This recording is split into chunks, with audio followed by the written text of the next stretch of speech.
Hello, and welcome back to the Our Forever Smiles, Cleft Mom Diaries and Support podcast. I am Laura Arroyo. Before we jump into this episode, I would like to invite you to join this community to hear conversations with other Cleft moms and advocates that will help you feel supported along your journey. All I want you to do is click on the follow or subscribe button. I love your support, and it's incredible to see us all come together. So thank you so much for subscribing. As a note, we are not medical doctors and we do not intend for you to use the information that we share here as medical advice. We are parents and advocates who love our children, and we are sharing our own personal experiences. Today, I have a special guest, Meagan Hughes. She was born and raised in a small town of Owen Sound, Ontario, Canada, and a child and youth worker working as a preschool teacher in a French-speaking daycare. She has an amazing partner, Nick, a son, Darcy, and cleft-affected son, Roy, and just passionate about working with children and watching them learn and explore. Welcome, Meagan. Hey, I'm so excited to share my story and be here. Thank you so much for coming on as well. That's so interesting. Is it like a French immersion school? It's full French. It's French Catholic, which is definitely different. We don't really do the Catholic side on our side so much. But yeah, it's full French all the time. I'm not fluent. Definitely have learned a lot in the 2 years being there, though, for sure.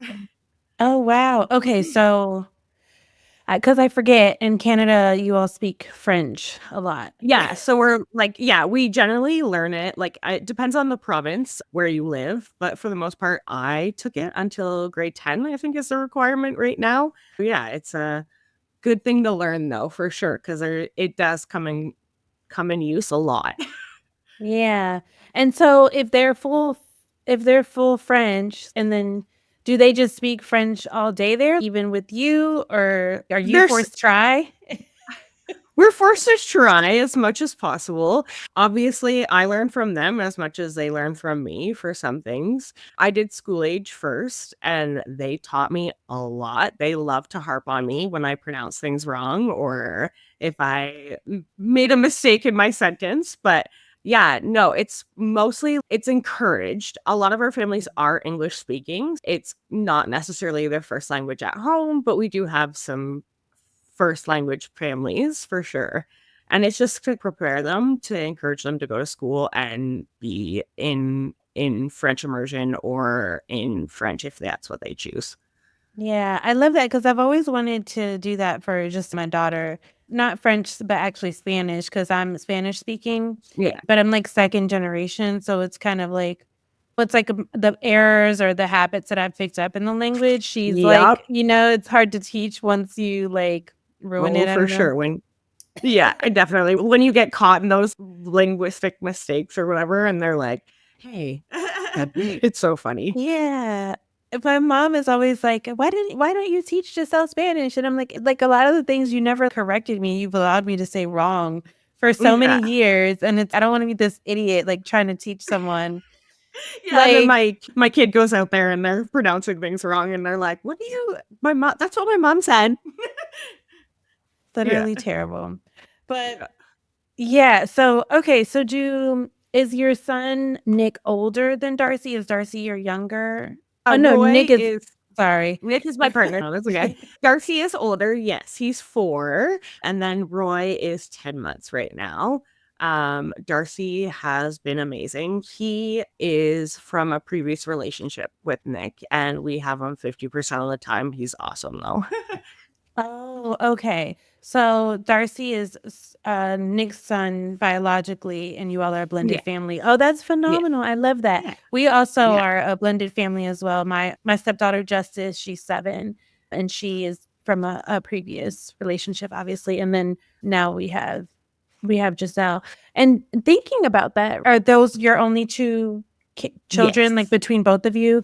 Okay. Yes, yeah. I want to talk a little bit about like the day you found out about Roy's diagnosis, considering I think it's a different experience when you already have a child that's in the relationship and then you get pregnant. It's like this wonderful and beautiful news, right? And then you suddenly find out that something's not quite right. So Walk me through like that day of when you found out. Um, it was definitely an interesting day. I was home because I hadn't been feeling well, actually. And I had gotten the call from the doctor, and I thought that was odd. I had had a lot of ultrasounds just in general, mostly because he wasn't cooperating. He always had his hand in his face, he was always hiding. They would constantly try and give me sugar or make me go for walks, and he just wasn't having it. And it was right around the anatomy scan is when they were doing all that. They had figured out the gender and everything, and we didn't really want to know yet. We were going to do like a gender reveal, which we were excited about. And it wasn't until after the gender reveal that we found out. So we were really excited about it being boy just in general. And we had gotten the call, and I was laying in bed, and the doctor called. And I remember just sitting there and her saying, "We suspect that he has a cleft." And the first thing she said is, "Don't Google it." Literally the only thing I had ever known about a cleft was we had cats and we had a kitten that was born with one, and it ended up having failure to thrive and didn't survive. So that was like, oh my God, I don't even know what to really think. It was definitely like, oh my God, is it something worse? Is it just the cleft? Is it genetic? Is it like, what could it be? It was a big, like, scary moment for sure. And I remember just like talking on the phone, and she was going on, and like, I definitely was like such a surreal moment and just like listening, but not really there, if that makes any sense. Mm. Um, and like, it wasn't until she said, like, I was on a medication at the time too. And she was like, "Don't worry, I did as much research as I could, and it's not the medication."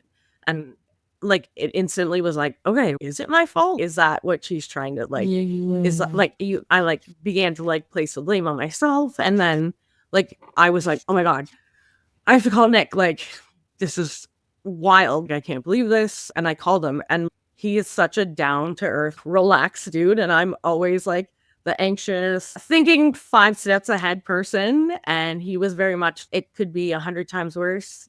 Don't worry about it. You don't know until so just take a breath. And he walked me through it. And it was like, thank gosh that we're together. And I remember thinking, like, how is my family going to react? And then how, like, immediately my thoughts were like, how is Darcy gonna, like, how is he gonna feel about this? Like, how am I going to explain it to him? Because he was only 3 at the time. And like, it is a big facial difference. And it's something that they come out. And I was like, very much, oh my gosh, is he going to be scared of him? Like, what's it going to be like? And I remember searching for like information and going back through my like learnings as a child and youth worker and thinking, okay, family is like such an important thing, and like really just preparing kids and like giving them the knowledge to feel their emotions, kind of thing. That's yeah. I can imagine how challenging that would be, like having another son as well, like just in thinking about what their reaction would be. And then of course like that feeling that you had because you had a kitten that had a cleft and then just seeing that they had failure to thrive and ended up passing. And that's interesting. So before when you did have that kitten, was it because the same issues that happen in humans that they weren't able to swallow or get down to Yep. feeding? Oh, Exactly, wow. 100%. And then we had tried to bottle feed it, and it just didn't have necessarily the energy, or it didn't necessarily, it wasn't, we weren't sure if maybe it was aspirating a little bit too. And it just ended up, yeah, not quite making it. And I remember it was really small too. I remember thinking, oh my gosh, this is also a concern of mine. Is he going to be tiny? Is he going to be healthy? Is he going to feed? Like, all of those things definitely brought up concerns for sure. Yeah, and I guess thinking back to when Roy was born, like knowing how you had to navigate that, I'm now thinking about this kitten. Do you understand maybe if you what you could have done differently a little bit? Oh, Okay. 100%. Now I'm like, man, I thought that kitten would have been fine, absolutely fine, and would have been like the healthiest. It would have been living still, I think. Like, it would have been like Yeah. 20 years old. Yeah. Wow. No, that's beautiful. And you talk about Nick's reaction and how he's just even keel, like very like calm and able to take these things head on. Was there anything in particular that he shared with you that kind of eased you or that kind of made you feel better about it? Honestly, it was just like he's very just so chatty, and then he had said something, oh, it sounds so ridiculous, but he had something like, it could have been worse, like, he could be missing an arm or something, and as silly as that sounds, like, it was like or like his heart could not be working, like, it could be something that's, like, more impactful. Yes, it is a facial difference, but, like, it is repairable in the long term, or there's so many things that we can do, and there are other medical conditions that could have been worse, and I think that's just he was talking me through all that, like, it could have been this, it could have been that, and, like, he's healthy, and we know he's healthy in there because we've done so many ultrasounds, and there aren't any other problems, so, like, why stress about it? And yes, it's just it's his face, but he's still gonna be beautiful no matter what, is basically he was so, Yeah. like, just so welcoming, and he was just like, it's the way that it's intended to be, and he'll be Mm. beautiful, and we will love him no matter what, and that was just, like, comforting to me. I've heard of that. I've heard of people saying one of the things that really helped ease what I had been experiencing emotionally is everyone's heart is different, right? So you still Mhm. feel like this is a really hard journey and this is something that's really challenging and to accept and to Mhm. go through. But when you think about their other issues like childhood cancer and other things like Mhm. that, I've seen moms say just knowing that there are other children that have to experience way worse kind of kept me a little bit level-headed in my Yeah. emotions, and while it's really hard, it's not like the Mhm. worst thing that could have happened to us, Mhm. and there are so many children out there that have to go through so much, and they don't have this quote unquote "easy" Mhm. fix, which we all know is not easy, but there was a mom that we had on, her name is Melissa Foreman, and because a lot of, heart issues are also, related to cleft as well. Sometimes if Mhm. a child has a cleft, they have issues with their heart, and one of the things that I asked her as well during our conversation is, "Which did you was your most concern?" And she says, "His Mhm. heart, of course." Like, I wanted Mhm. him to his heart is something that I really was concerned about over Mhm. 100 times, yeah. Definitely. Yeah. And so, did you share with your family also that same day or just Definitely. I remember calling my mom and being, like, really sad, and she was gonna take your time and feel your feelings and that guilt, but ultimately, like, you do have to pick yourself up and move on, like, you do have a healthy baby, and you do have a family that loves you, and we're all here to support you no matter what. So, it was really nice, like, knowing that, and, like, she was just so great in, like, being like, "Okay, yes, feel those feelings right now, that's okay, but, like, tomorrow, we're picking ourselves up, and we're moving back on, and we'll figure it you know, she was really a good pusher for me, like, she's always been like that for me, like, when I need that motivation, if that makes any sense, she's always been really good there, helping me, and then I remember talking to her, like, later on and her being like, definitely, like, myself, like, I was terrified and very concerned, but obviously, as a mom, like, you have to put those feelings aside. She's like, "Yes, you're worried about your child, but obviously, like, you're worried about your child's child too, and sometimes you have to put those feelings aside and push them and be that strong person." Yeah, that's so true. I think also there's a lot of questions that come from family members that I feel like I don't know, some people are just rude and they'll just ask, but some people, like, Mhm. have questions and they want to know more and they're just so Mhm. scared to ask. Yeah. Um, and so I don't know, what do you think is that, like, gray area, like, for people to ask questions? Like, what would have been appropriate at that time for someone, like, to approach you about it? I definitely, like, I work obviously with kids, like, quite often, so I had, like, staff members and, like, they honestly, like, when I told them about it, they honestly were very, like, unaware of things, and for them, it was very much, again, like, an easy fix. Oh, it's just a face. It won't be a big deal. They don't necessarily think of all the medical conditions that like can come with it or like the medical problems that come with it.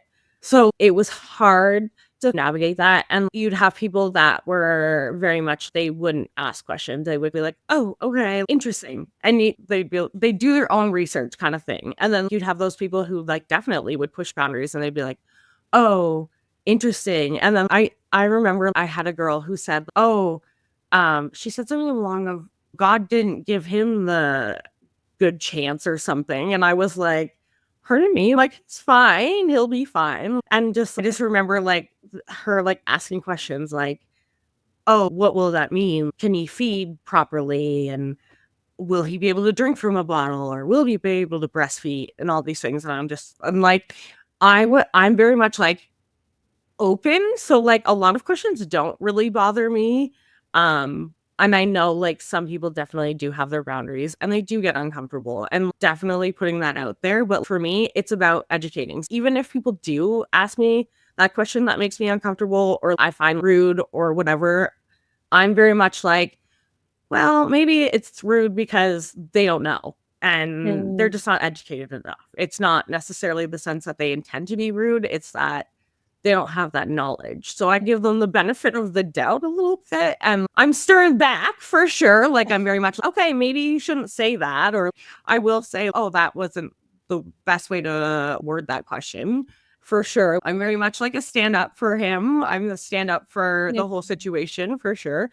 But yeah, like I try and give them that education. And I have family members that for sure at Christmas time, I have a family member who was sitting there and I remember he's very messy when he eats. I'm like, I just let him go for it and I give him the time. And she was like, why aren't you feeding him directly? And I'm like, he's still learning. So I want him to get the textures and she was just like very appalled at first at like what I was letting him do. And then as I explained it and went on with it, she was like, okay, that does make sense. And at first it was like, "Ugh," and I was like, I remember my sister sitting there being like, is she really talking to you like that? And I was like, it's okay. It's fine.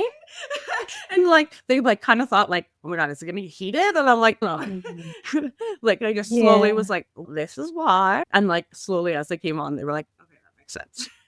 Yeah, I think people make a lot of assumptions and that's what makes it hard. I feel like whenever you make assumptions, you can come off as rude as well. I wanted to also touch on something as well about the mention of the medication. While I feel like that was something that she threw out there so that you can instantly like, don't blame yourself. Like this, a lot of doctors, meaning professionals, they always say like, it wasn't you, it wasn't your fault. There's nothing that you could have done differently. And I truly believe that, right? Like the evidence shows that, research has shown that. 100%. But I think that sentence in particular would make me, I'll speak for myself, be like, wait, okay, now I really got to look into this medicine because why would you mention it? Exactly. And that's literally what she's, oh, I went through all these studies. So then I'm like out there and I'm like, okay, I'm going to look through my studies myself. Like, why would she say that? And then like, and it was because like instantly when you Google it, it was like could. But then like when you look into the actual medical evidence, it was like, there's no actual proof. So I think she knows my personality too, where she knows that I'm a little bit of an anxious person. So I think she was trying to put that out there, but just the way she did it, I don't think was necessarily the best way. But yeah. So that's why I think she threw it out there. But yeah, definitely was on there Googling a lot of things after she's like, oh, Google, and I'm out there. This is the first thing I'm doing. Which is always the best case. Yeah, I've heard a lot of doctors tell people to not Google anything. And yeah, sometimes it's helpful and sometimes it's almost like when you tell someone not to do something, they want to do it even more. I'm going to press the button for sure. Exactly. Yeah. Exactly. And I think, so I know that you live in Canada, so things are just a little bit different than how they are in the United States. So after you received your diagnosis and you got your scan, what was your care like after that? So essentially, immediately, I got a referral to the nearest Cleft, which for us, it was in between Toronto and London, are like the two closest. They're both like basically 3 hours away from where I live. So no matter what, it was going to be a drive. Honestly, as much as London has been an interesting ride because there was a lot of retirement and staff changes this past year. So like it has delayed things a little bit, but like the care there has been really great. So yeah, so immediately they referred me to fetal like maternal medicine. So I saw a specialist. They brought me to London and I did an ultrasound with the specialist right there, basically. And he said, yep, it is confirmed that you do have a cleft. He said, we can't see if the palate is affected. At the time, they believed it didn't go up into his nasal cavity, but it definitely did once he was born. It was hard to see, though. He, again, was such a pain in the butt. He did not want to cooperate. But then I saw them and essentially they went through everything. I met with a team of people. They were all different specialists in different areas. It was really intimidating. It was like I got my ultrasound confirmed and then like probably within half an hour they were like, here's a team of 10 to 12 people and we're all going to sit down and we're going to go through your whole entire case and everything.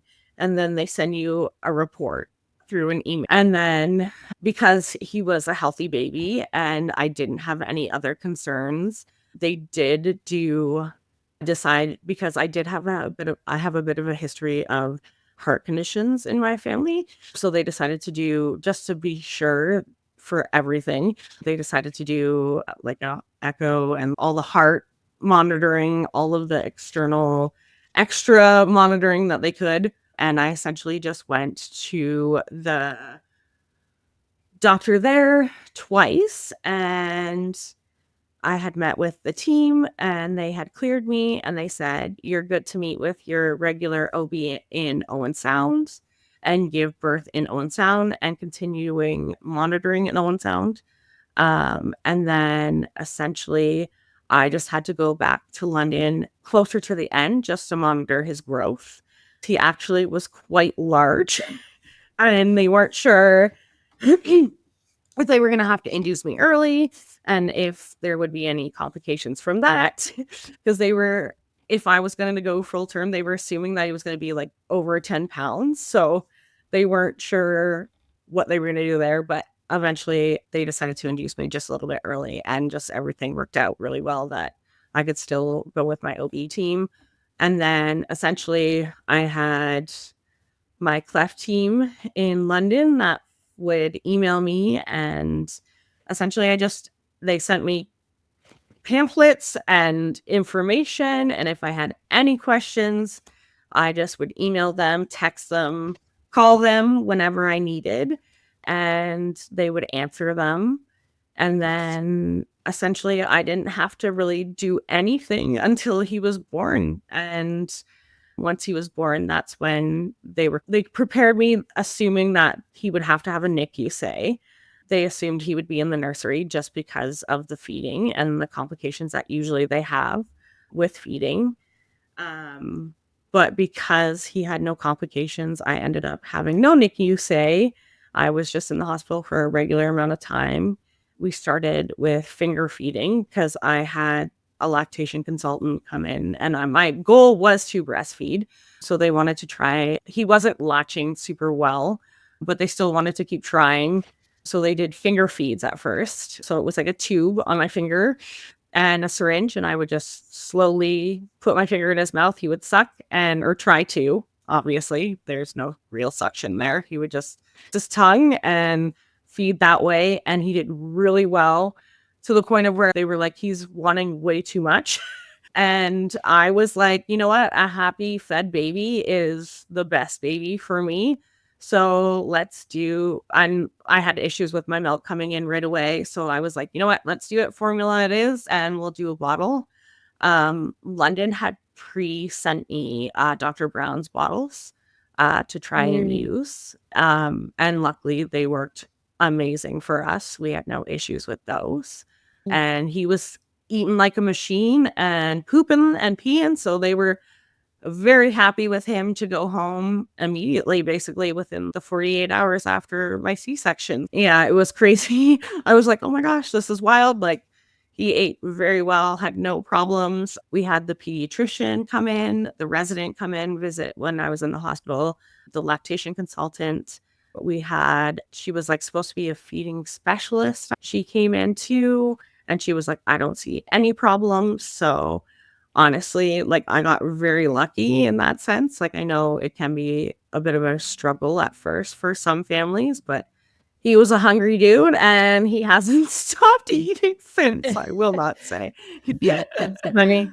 So is he cleft lip and palate affected? Yeah, he's cleft lip and Okay. palate affected. He is unilateral and it's on his right side. Oh, gotcha. Yeah. Okay. That's wonderful that you were able to get like this, like a long distance type of care with Yeah. your team, and they were still Yeah. like sending you things and making sure that you had the information that you needed and that you were well prepared. I think I found that some teams' approach are like, we need to be in the room and everybody, like, we need 10 people in there. And then, like, other people are like, other teams are like, Yeah. we'll be fine. We'll send you everything that you need to be Yeah. prepared. And then I feel that because I understand that approach as well instead of having everyone there, because in my case, it was a surprise. So no one was there anyway. Yeah. Which I didn't quite want it to work out that way. I would have loved to have the bottles and stuff to begin with, but I didn't. But what are some like initial questions that you asked your team? And did it make you nervous that they were not going to be there right away? What was your feeling around that?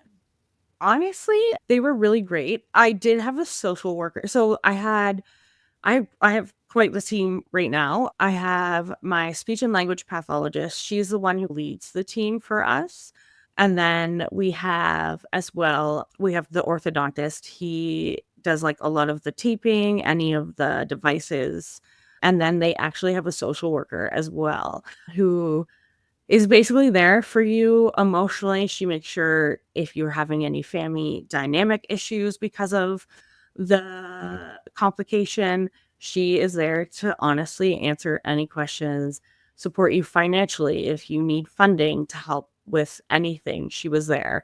So was a little bit hard at first. There was a lot of questions for sure. It was a lot of, will I be able to, because immediately, like when I saw like the people in Owen Sound, because it's such a small community, they immediately were like, we've only seen 2 or 3 cleft affected kids ever in like probably 10, 15 years. So they're like, nope, you won't be able to breastfeed. Nope, you won't be able to do this. Nope, you won't be able to do that. And I was like, after looking online, they're very much, it depends on the kid. It depends on like the situation, the cleft, how it is and all the things. And I think that was a lot of my questions was like, is that I'm getting a very negative response I find from Owen Sound.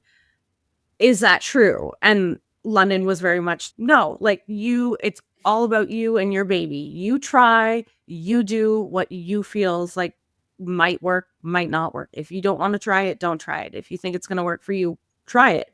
If it doesn't work.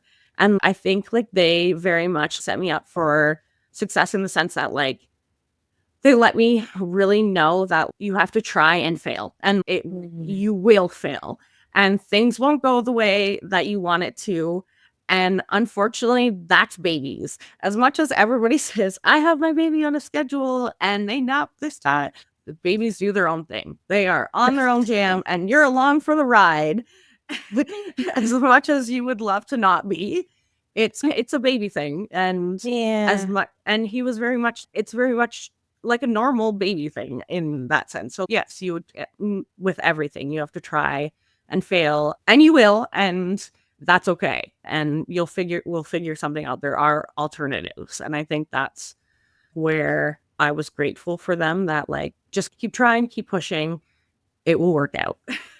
So that was so nice.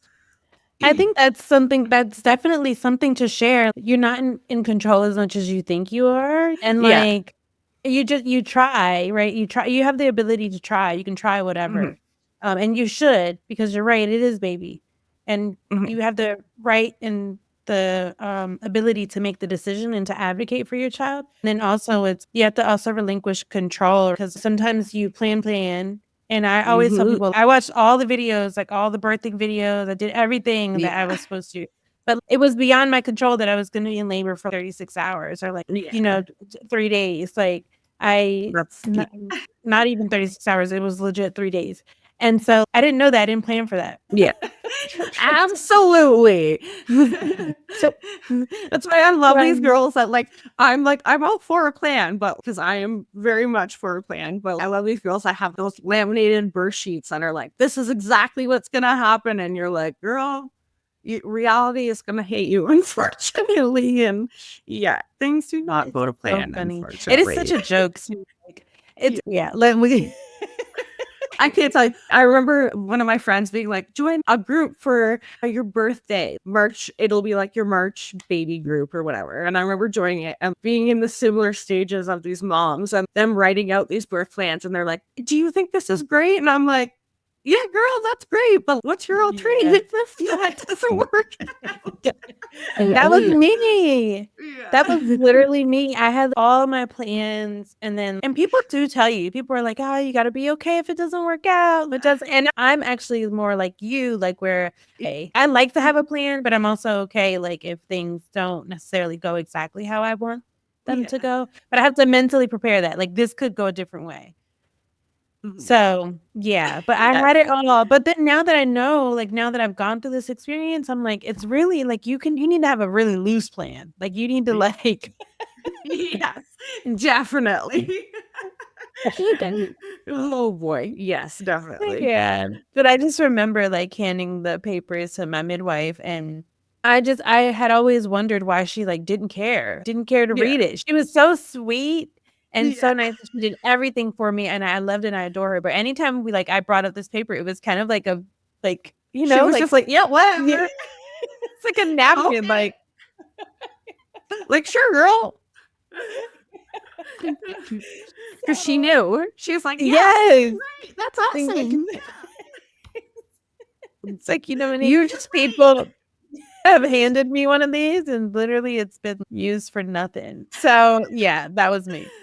Yeah. Has Roy had repair yet? He's already had repair. He's had his lip repaired. We are waiting on his palate. His lip repair was definitely an experience for sure. I actually remember listening to your podcast after and hearing you guys compare like the lip repair to a paper cut and then the skim knee. And like that was like a game changer for me. I was like, okay, that makes so much sense. Because everybody I see on these, I see everybody saying, oh, the cleft and like the palate, it's not nearly as bad. And I'm like, dude, how is that not nearly as bad? I don't understand.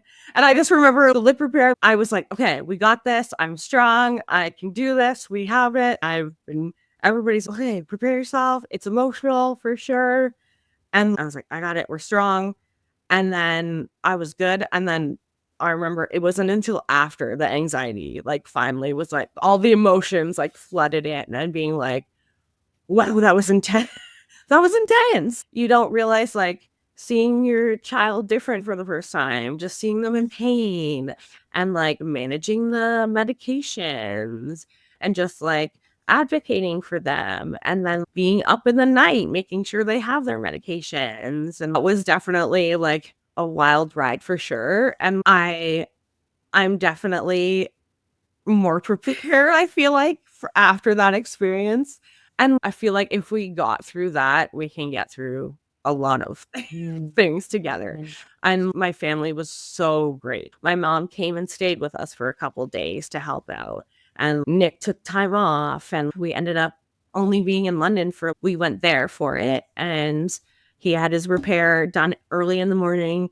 And he stayed one night and we were out by 11 a.m. the next day. And I just remember thinking, like, you're going to send me home with this baby that, like, has just had surgery. Like, this is crazy to me. But the doctors were great. Like, if I had a question, the secretary was like, just text me right away if you have any concerns. And, like, I had people coming in, like, the social workers were in there again after being like, if you need emotional support, if you need help, text us, help us, we will get you help. And it's so hard because I found like I'm such an internalizer sometimes. And it's like, I don't I wanted to be strong and not necessarily let him know in the sense that feeling and that emotion. I wanted to try and be strong for him, but at the same time, he's in pain and you have to feel those emotions too and just be sad with him for a few minutes. Yeah. And yeah, but he's had his lip repair.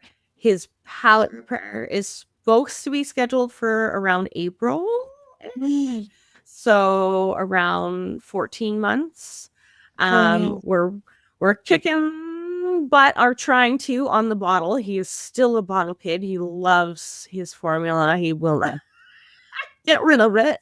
Trying to find that perfect sippy cup. Right now, like the open cup has been like just an open cup has been the easiest thing, but the best with him not getting rid of the bottle, he doesn't necessarily have that flow.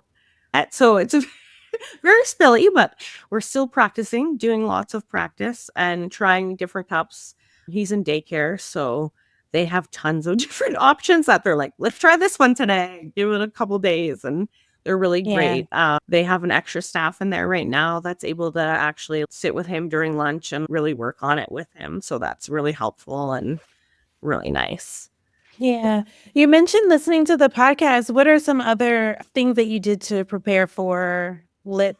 I know you said after, but what are some things you think that I would say, honestly, I found Facebook groups and honestly posting questions on there and asking what has been like your experience, what's been your advice. And like, luckily, because of that and like, being so out there in those groups and putting myself out there. I remember somebody saying, "Oh, you should join a group." And I was like, I don't know. That's not really, I don't really want to be in the Facebook drama vibe. But honest, that's how I built my community, I'd say, around here is I joined 2 different groups.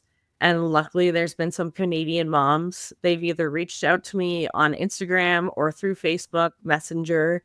And I've actually found one mom who was local and her daughter she's already experienced her lip repair and her palate repair. So I was able to really talk to her and ask her questions. And she was like really a good guidance. And she found her people too. We joined our own, and it was like, our community is like really widespread, I'd say. So like it's like all of Grey Bruce area is what we call our area. And there's probably only 6 families, I'd say, in our area. And it's a wide like area.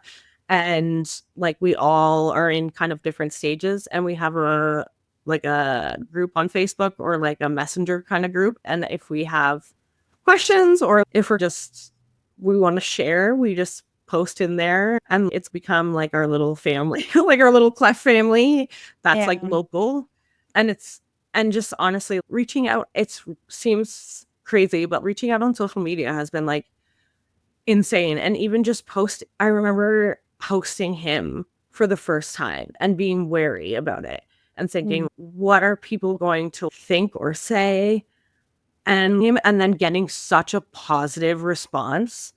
Like I had people who like they ended up with a cleft lip and they were like in their 50s or 60s now. And they were like, I don't even have baby pictures of myself because my mom was like, it wasn't a talked about thing and it wasn't like shared. And my mom didn't take pictures of me before my repair because she was worried that what would I think of myself.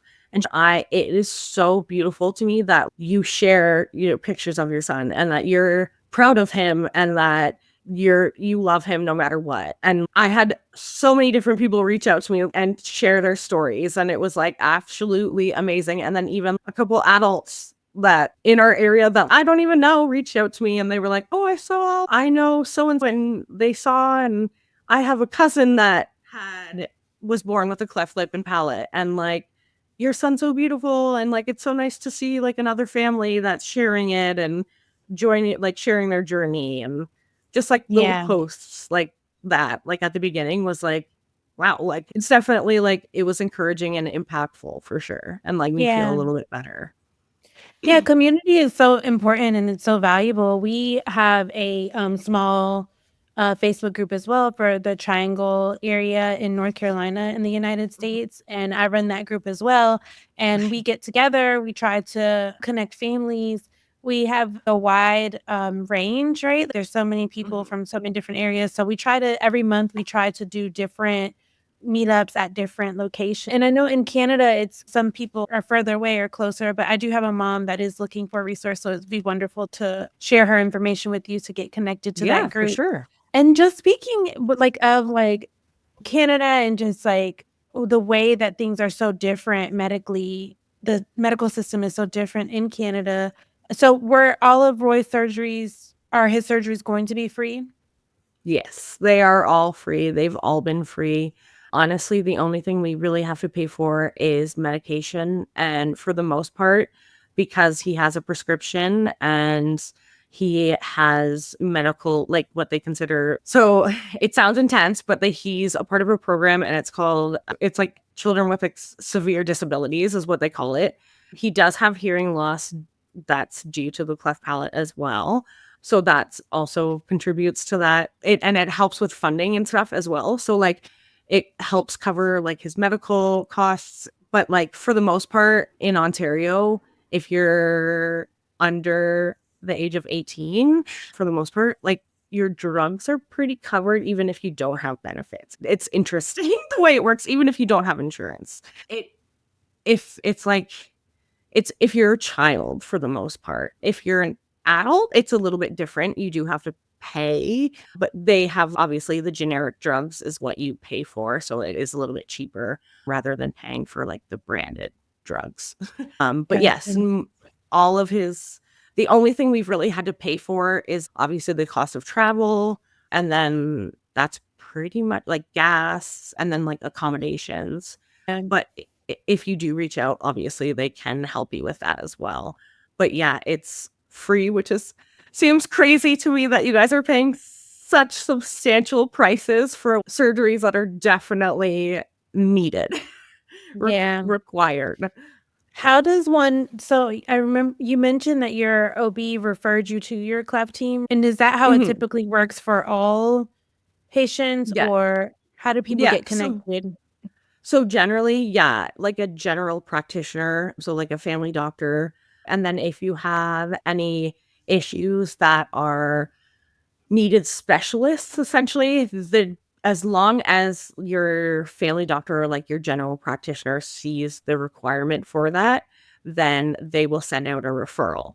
However, sometimes your referral, because of the way that our healthcare system works, your referral, you can be put on a wait list. That wait list can mean, depending on what it is, like an MRI, you could be on a wait list for up to 2 years to get an MRI, depending on the severity of your issue and your complications. And just depends on what exactly your condition is, if that makes sense. Like, do it off of priority, if that makes any sense.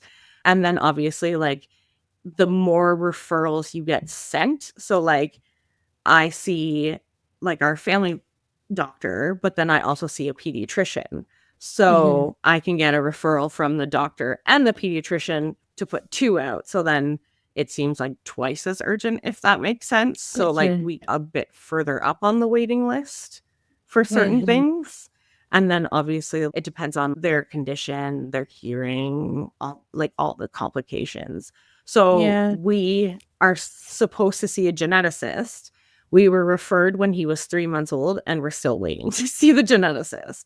Oh, However, we've been like referred to see an ENT, and we have seen the ENT already. Like it just depends on what it is. It's very interesting, like what it is and the yeah. severity.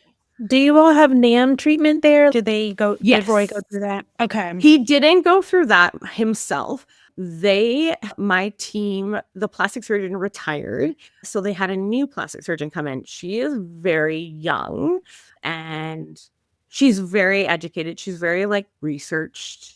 She's a young female. You can tell she's very like passionate about her job.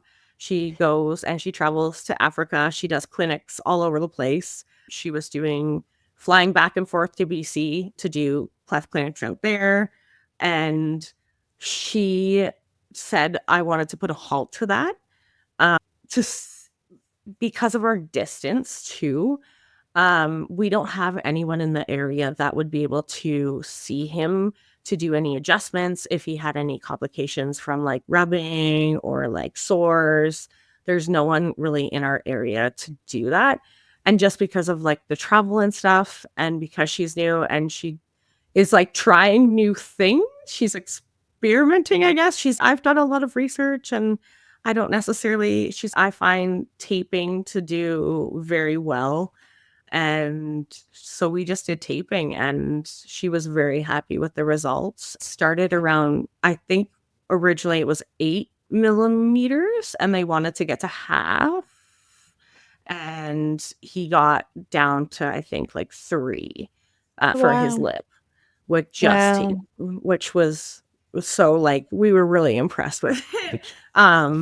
Yeah, so like even like after, like I know for no stints, a lot of people with no stints, she was very much nope, don't need them. I find they aren't necessary. She's like, it just restricts her breathing in the long run. And she was like, I find I make beautiful noses anyways. So she put them in temporarily just right after surgery. But we'll pull them out before you leave and they'll be done with. Yeah. So it's just funny Yeah. how each kind of doctor is a little bit different and how Yeah.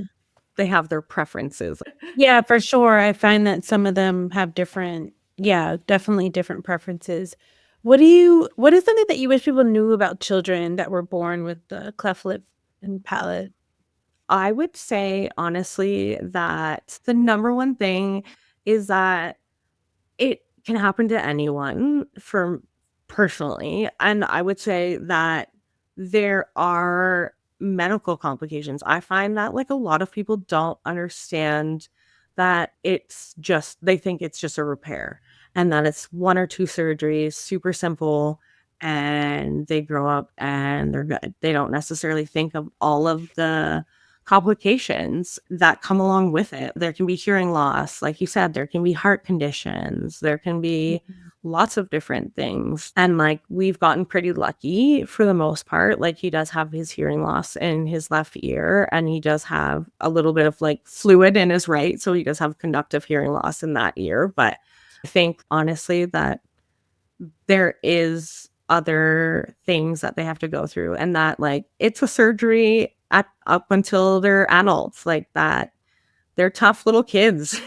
That it's not something super simple. I think that's like the number one thing that I see is that a lot of people are just like, oh, it's, oh, 1 surgery, 2 surgeries, oh, you're done. And they don't necessarily see there's no suction, there's no bottles. They don't see that we have to cut out those things a little bit quicker than other families. You can't necessarily go with the flow and let your baby decide, oh, I'm done with my bottle now.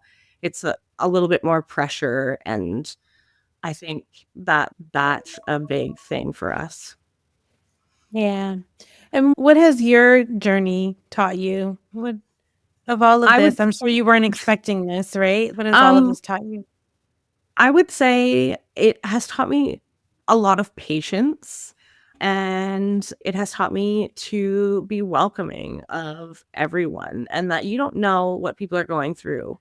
And it has taught me that you need to help be an educator. You need to push your story out there because there are other people who are going through things similar to you, and that they might not be open necessarily and comfortable to share their story. But if you do, then like they might again, and like they might ask those questions, and you might be that little bit of an influence for them and help them and make them feel a little bit better. And I think that honestly, it has encouraged me, and it has really wanted me to advocate and share all my stories with all the things, like just anything that's complicated, and that like just like even just mental health, and like being a mom is flipping hard some days, and that we're not all alone, and that we're together, and that I think that you can be comfortable and open to share, and that it will help someone in the long run. Mhm. Yeah, I agree with that. I totally agree. That's why I wanted to do this, because I wanted to help others, of course, and to share a story. So I just want to thank you so much, Meagan, for being on today. Thank you. I'm glad. I'm happy to be here. And thank you all for listening to the Our Forever Smiles, Cleft Mom Diaries, and Support podcast. Be sure to subscribe and submit a review of the podcast wherever you listen. Hope that you've enjoyed this audio experience. Maybe you cried a little, laughed a little, but more importantly, I hope that you feel a little piece of reassurance and even joy in your journey. Talk to you next week.